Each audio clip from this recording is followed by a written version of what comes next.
What's up everyone, B the Installer here. Today I'm going to be going over all of the top TV mounts that I recommend, as well as HDMI cords and soundbars, and then eventually I'm going to talk about a couple TVs that I really like. I'm a longtime TV installer, so people always ask me what is the best TV mount to get, what should I avoid? I'm going to go into all that in this video. So first I'm going to start with a couple TV mounts that I would definitely avoid, and it's not necessarily because it's a brand or anything, it's just more of the style. So first, if you look here, we're talking about these single stud TV mounts, just because they don't have a lot of ability to be moved left or right, so it kind of just has to be on a stud, and they're not typically that strong for heavier TVs. So if you got a light TV, these will typically be pretty good, and they don't have as much manipulation if you need to level it. So if you need to push it against the wall and give it a tilt here or there, it's a little bit harder because it might not be level when you push it flat, and when you pull it out, it might not be level. So that's something I probably would just avoid. Also, I have no experience with these Hang Smart mounts. I'm not saying they're bad or anything, but I personally would never put a very heavy TV on a mount like this, just my personal preference. If these are not going into studs, that would be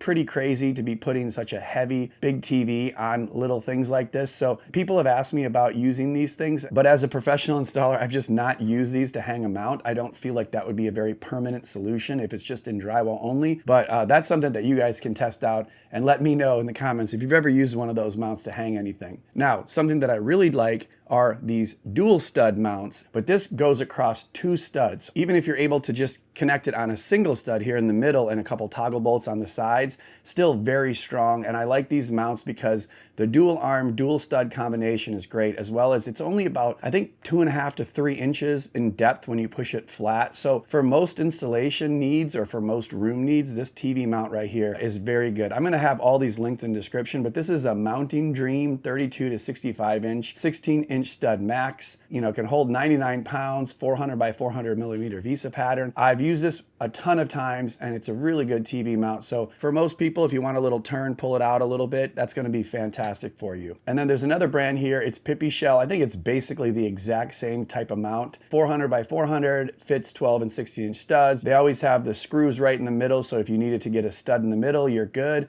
If you want to get studs on the side, you're good. If it's a concrete block wall, they'll have stuff in the mount with it to do that with. And you know, all these have that. They have screws, they have spacers, they have washers, all that stuff comes with the TV mounts. Even a little level, look at that, it's pretty awesome. But I've used both of these before and they're both fantastic. And this one even has a little coupon code you can apply, so it's always nice to get these little discounts. But if you do that code, it's like 36 bucks for this TV mount. So I mean, you can't really beat that because some of the ones in the stores are much more expensive than that. And I think that this is perfectly fine to get what you need done. Now, if you're just like, I want a flat mount, I have used this mount so often. It's just a very basic piece of metal with 2 vertical brackets that go on your TV. So if you have anything that is in that 400 by 400 millimeter VISA pattern or smaller, this is absolutely going to work for you. It's very basic, but yet I am much more comfortable using something like this that's just big metal on big metal versus that little hang mount that you put it, you know, into the drywall only and it just has hooks. This is going to secure your TV at the top and the bottom on both of these brackets and then sit on this very strong metal plate that's attached to your wall studs or concrete blocks. So really, this is a fantastic little thing. $21.99 here, and you even have a coupon. So I would buy like 10 of these at once and use these all the time for people. I'd even just give them free for the installation because it was such a low priced item and I had very high confidence in this working. So very good mount there.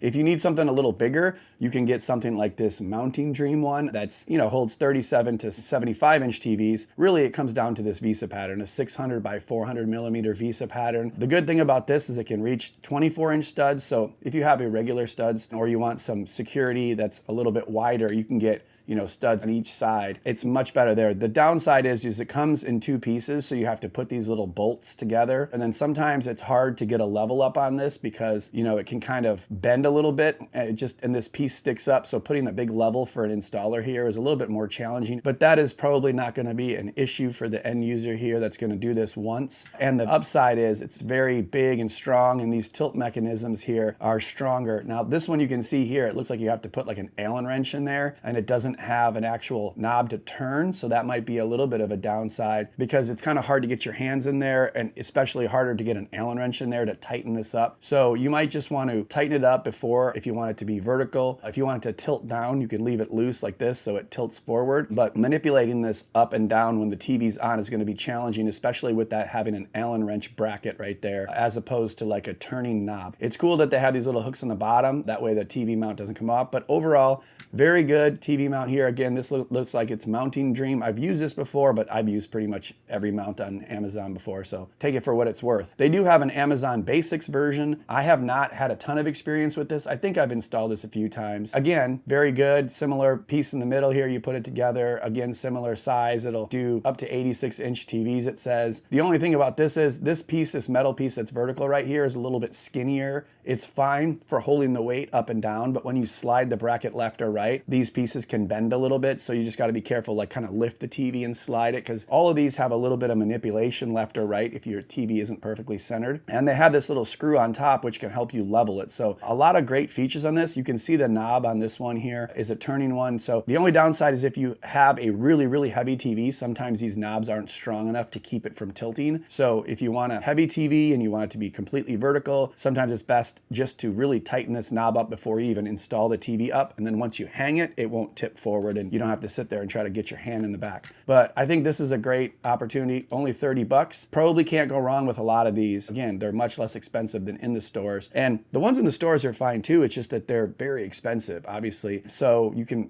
find ones that are $300-$400, or even just tilt ones that are like $100-$150 bucks that are very similar to these. And if you want to talk about a Sanus mount, which is a great brand, but they're just expensive, I like these Sanus mounts here that have like this I formation on the front. I've had a 65-inch OLED TV on something like this. It's just very simple. It's very straightforward. This bracket goes on your TV and then it just sits on top of the arm here. And this gets fairly flat. So if you're gonna buy a Sanus mount, I personally would avoid going for like the $400 ones. This is 99 bucks and it's a very good version of a Sanus mount. So I'm a fan of this and it has a lot of good features. I mean, it still extends 22 inches, which is probably long enough for most people. You rarely are gonna need to turn your TV a full 90 degrees. So this will be able to get your TV, like a large TV, like a 45-degree turn toward a kitchen or, in your room, but still goes all the way back to a minimum depth of 2.5 inches. So that's a really good variance there to be able to go tight to the wall, 2.5 inches, but also turn. It says up to 70 degrees with a 65-inch, but if you have a larger TV, it'll be less.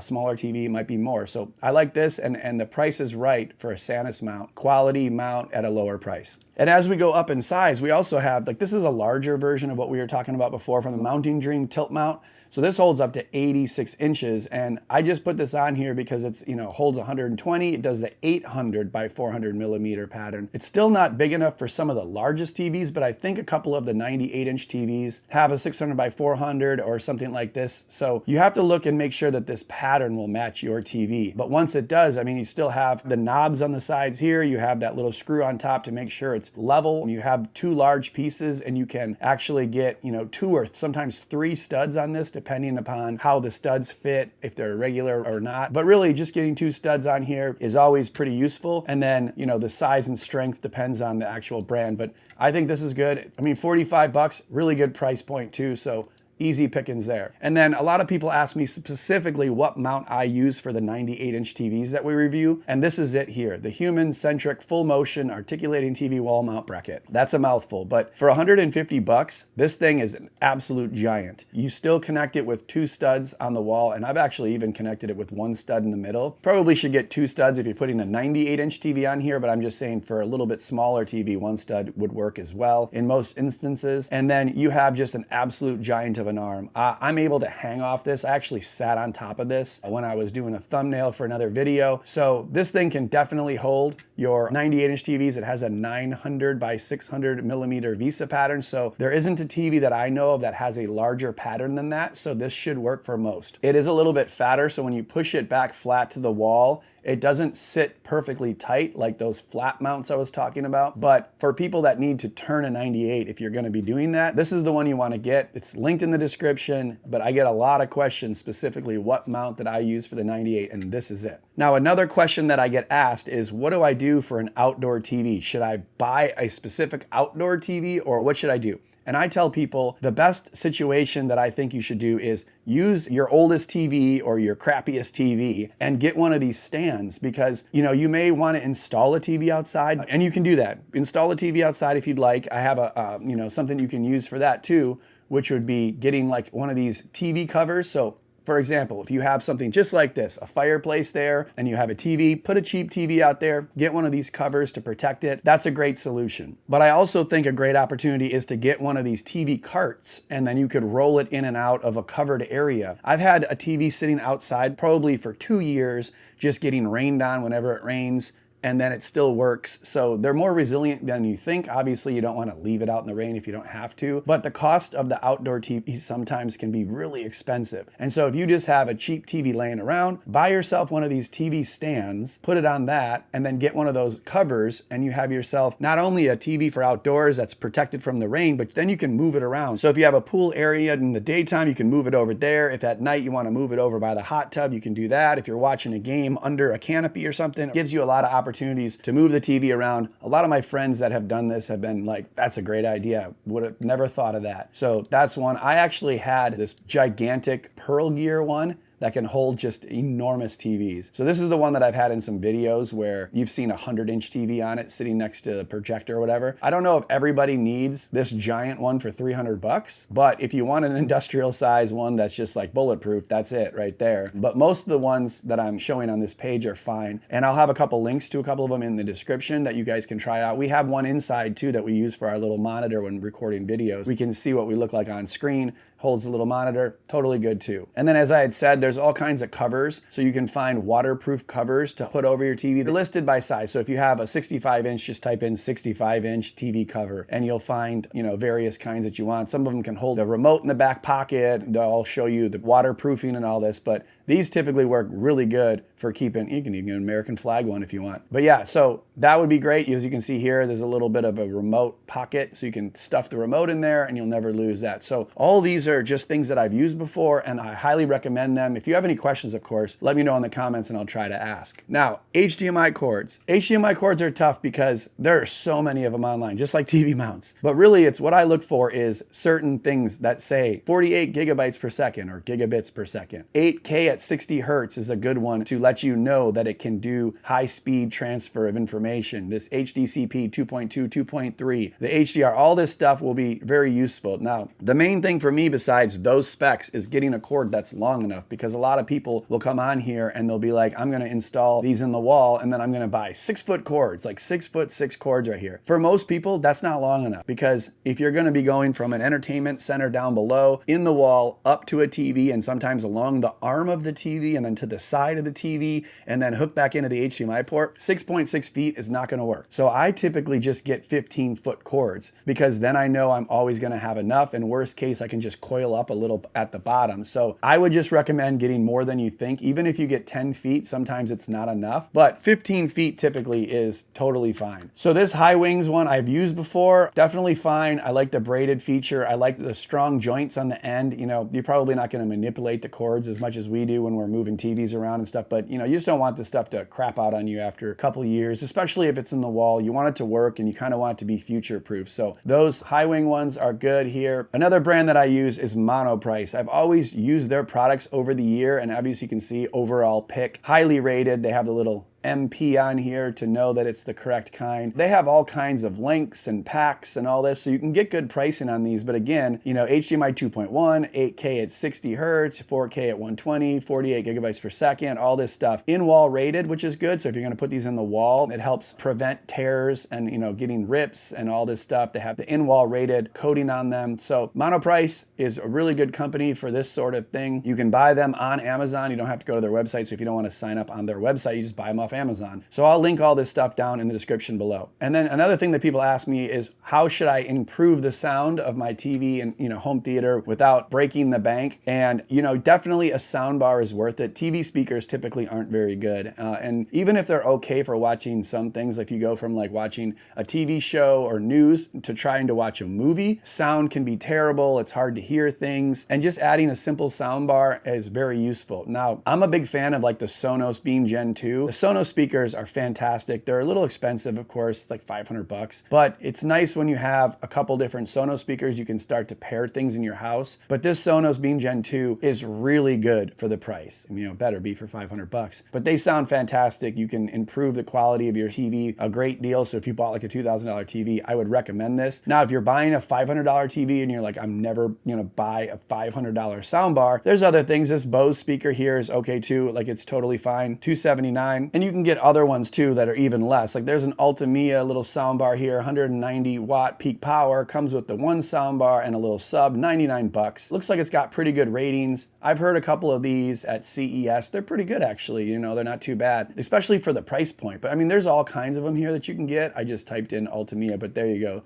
Zvox, $199 for a soundbar. I don't have personal experience with all these, but my point is, adding a simple soundbar can improve the quality of your TV by a lot. And it's a big time addition. So not that big of an investment if you add it for $79, and you're gonna have much better sound than your TV can provide. So that's something that I definitely think you should consider. I do think that Sonos is a great system that you can use with pretty much every TV. But if you're going to go TV specific, you can get like a really good soundbar for Samsung. If you're getting a Samsung TV, for example, like they have the new Q990D. This thing is incredible. It is $1,800. So it's not like this is just going to be a little addition. This is going to be an entire theater system sound, not as good as maybe some dedicated speakers, but having an 11.1.4 channel soundbar with your TV is going to make it a whole different experience. So I like to stick with the same brand. If you have a Samsung TV, this would be something I'd recommend. They have this one here where you can get DirecTV streaming device and all this protection plan. I don't know if that's worth it. It's just something you could get if you want. Then the same thing with Sony. If you're buying a Sony TV, the HTA 7000. I like to get the package deals where you can get the soundbar and here, for example, rear speakers, subwoofer, and the soundbar. That's $2,000. So again, not cheap,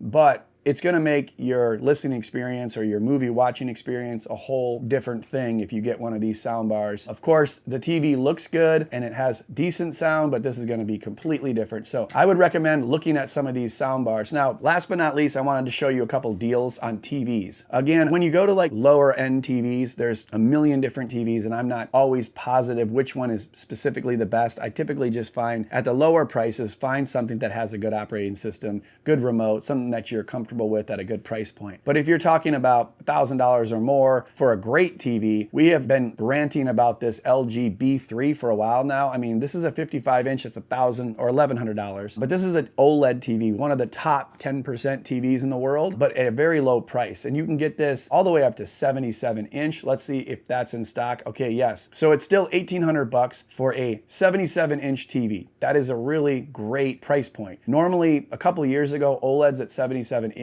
would be $3,500. And those ones from a couple years ago were considered like the Master Series or the top end. And they were twice as expensive as this, and they probably weren't even as bright as this TV. So OLED TVs have come a long way. I think for a 77-inch at $1,800, you can't really go wrong with this. Now, depending on when you're watching this video, this might not be available anymore, but I'm sure there'll be a B4 for 2024 to 2025 and so on. So again, you can also get this with the sound bars here. So if you click on one of these, it'll up the price, of course, but here you go. Now you're paying an extra $400 and you're getting that soundbar system with it. Again, if you want to take it to the next level, I would get the soundbars. Again, I don't know specifically how good this soundbar is, but a 3.1.3 channel soundbar is going to be a lot better than just watching it with the TV alone. Now, Samsung, I like a lot of Samsung TVs. Sometimes I get a little overwhelmed, even as a TV reviewer, to try to recommend a TV because there are just so many of them. Obviously, the Samsung frame is good. It's for a specific use case of people that want art and a TV. So that is one that I'm pretty confident in recommending because it's not too complicated. But yeah, there's so many TVs here. I know this QN90C is a popular one,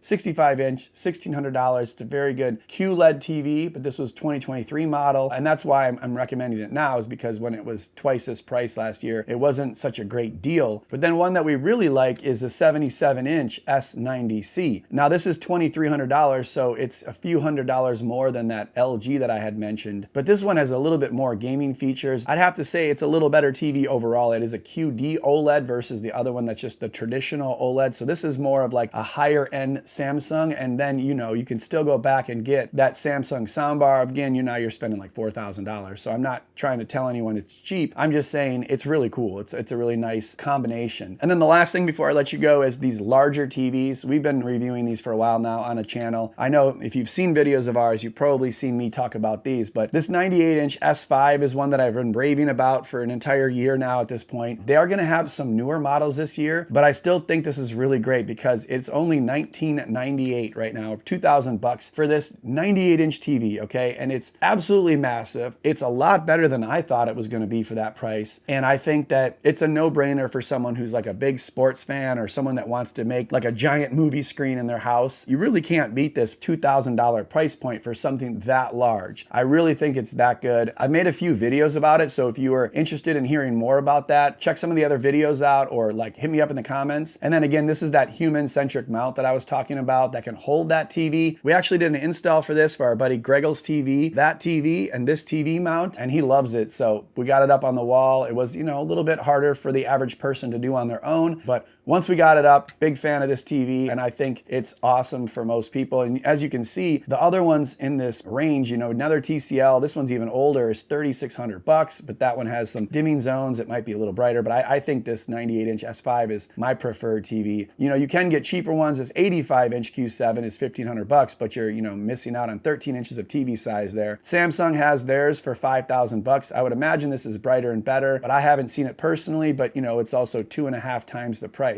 And then Sony's, this is definitely good too, but $8,000 for 98 inch. So again, you kind of have to go quality versus price point and what you need, but those are the things that I have to offer you today. I hope that's helped. Hit me up in the comments if you have any questions on the TV mounts, cords, any of that kind of stuff. Make sure to smash and like, and if you click on the links in the description below, we earn a small commission. I appreciate the support, and we'll see you guys in the next video.